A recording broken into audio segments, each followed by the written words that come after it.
În tăcerea dimineții regăsesc adevăruri pe care noaptea le-a ascuns sub straturi de gânduri. Fiecare gest, fiecare mișcare repetată devine un mod subtil de a-mi aduna sinele, ca o construcție lentă, fragilă sau constantă. Așez obiectele în ordine nu doar pentru a le găsi locul, ci pentru a-mi găsi locul în propria mea poveste.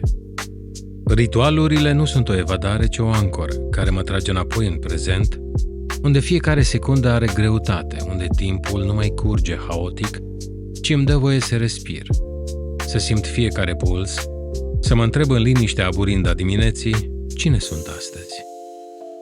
Acesta astăzi nu este doar o trecere, este o întâlnire cu mine însumi, în care mă privesc cu ochii neînchiși de grabă, în care mă întreb dacă m-am rătăcit printre dorințele care ieri păreau clare, dar azi par să se destrame în lumina noului soare.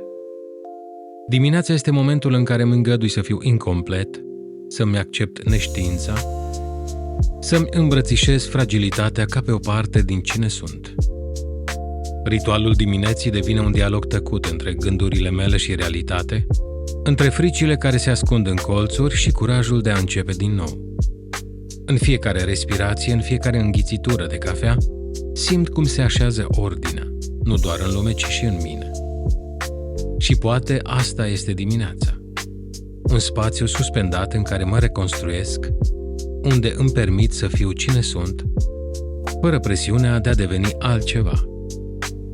Dimineața nu-mi cere decât prezență. Un moment în care totul, chiar și respirația, este un act de cunoaștere. O descoperire tăcută a sinelui, în această lume mereu în mișcare, dar unde pentru câteva clipe totul pare să stea pe loc.